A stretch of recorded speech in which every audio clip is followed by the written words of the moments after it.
Social মিডিয়ার ক্ষেত্রে ফেসবুকের পপুলারিটি অনেক বেশি, এ ব্যাপারে কোনো সন্দেহ নেই। বাট আমাদের মাঝে এমন অনেকেই আছেন যাদের একটার বেশি ফেসবুক অ্যাকাউন্ট আছে, হয়তো একটা তার নিজের অ্যাকাউন্ট, অন্যগুলো হয়তো টেস্ট করতে গিয়ে কিংবা ভুলে খুলে ফেলেছেন, না বুঝেই হয়তো খুলে ফেলেছেন, এখন চাচ্ছেন না সেগুলো চালাতে এবং পারছেনও না ডিলিট করতে। আজকের ছোট্ট এই ভিডিওতে আমি দেখিয়ে দিব কিভাবে নতুন নিয়মে আপনি আপনার ফেসবুক প্রোফাইল ডিলিট করবেন। এখানে একটা জিনিস বলে রাখা ভালো যে ফেসবুকের নিয়ম কিন্তু কয়েকদিন পর পরই চেঞ্জ হয়ে যায়। ফেসবুক অ্যাকাউন্ট কিভাবে ডিলিট করতে হয় সেটা নিয়ে কিন্তু আমার পুরনো একটা ভিডিও ছিল, কিন্তু এখন যেহেতু সেটিংসগুলো চেঞ্জ হয়েছে তাই নতুন করে আমি ভিডিওটা দিচ্ছি।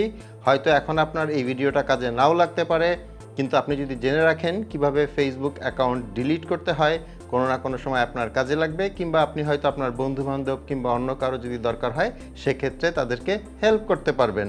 ওকে, আমি আমার ফোনের স্ক্রিনে চলে আসলাম। এখন আমি চলে যাচ্ছি আমার ফোনের ফেসবুকের ওপরে ডান পাশে যেখানে 3 লাইন থাকে কিংবা কারো কারো ক্ষেত্রে হয়তো প্রোফাইল পিকচার থাকে, ওখানে ট্যাপ করবেন। এখান থেকে একদম নিচের দিকে আসলে পাবেন সেটিংস অ্যান্ড প্রাইভেসি, এটার ওপর ট্যাপ করবেন। এখান থেকে চলে যাবেন সেটিংসে।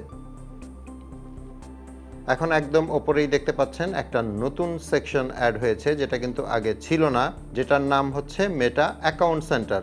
এটার ওপর ট্যাপ করবেন, মানে পুরো সেকশনটার ওপরেই ট্যাপ করবেন। এখন এখানে একটা অপশন খুঁজে পাবেন পার্সোনাল ডিটেইলস, এটার ওপর ট্যাপ করবেন এবং এখানে একদম নিচের দিকে একটা অপশন খুঁজে পাবেন অ্যাকাউন্ট ওনারশিপ অ্যান্ড কন্ট্রোল, এটার ওপর ট্যাপ করবেন। এখন এখানে নিচের যে অপশনটা আছে ডিঅ্যাক্টিভেশন অর ডিলিশন, এটার ওপর ট্যাপ করবেন। আমার এখানে দুটো অ্যাকাউন্ট আছে তাই দুটো দেখাচ্ছে, আপনার ক্ষেত্রে আসলে একটা দেখাবে। সো অ্যাকাউন্টের ওপর ট্যাপ করবেন। এখানে দুটো অপশন পাবেন, ওপরেরটা হচ্ছে ডিঅ্যাক্টিভেট অ্যাকাউন্ট।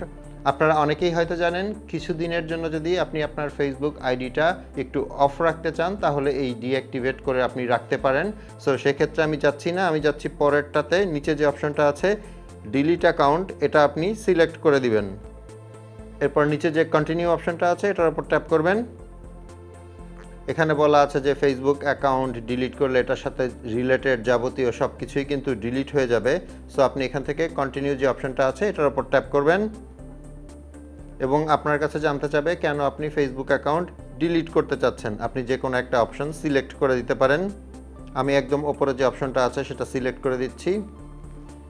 এরপর কন্টিনিউ যে অপশনটা আছে এটার উপর ট্যাপ করে দিচ্ছি। এরপর আবারও কন্টিনিউতে ট্যাপ করে দিবেন এবং এখান থেকে একদম নিচের দিকে চলে যাবেন। নিচে যে অপশনটা পাবেন কন্টিনিউ, এটার উপর ট্যাপ করবেন। এখন এখানে আপনাকে আপনার ফেসবুকের পাসওয়ার্ডটা দিতে হবে।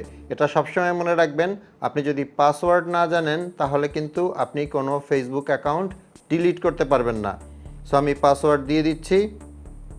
পাসওয়ার্ড দেওয়া হয়ে গেলে কন্টিনিউ যে অপশনটা আছে এটার উপর ট্যাপ করবেন এবং ফাইনালি আপনাকে আবার ডিলিট অ্যাকাউন্ট যে অপশনটা আছে এটার উপর ট্যাপ করতে হবে।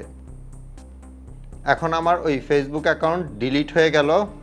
বাট এখানে একটা জিনিস আপনাকে অবশ্যই মনে রাখতে হবে, আপনি আপনার অ্যাকাউন্টটা ডিলিট করে ফেলেছেন, কিন্তু তারপরের 30 দিনের মধ্যে আপনি যদি আবার ওই অ্যাকাউন্টে লগ ইন করেন তাহলে কিন্তু আপনার অ্যাকাউন্টটা পার্মানেন্টলি ডিলিট হবে না।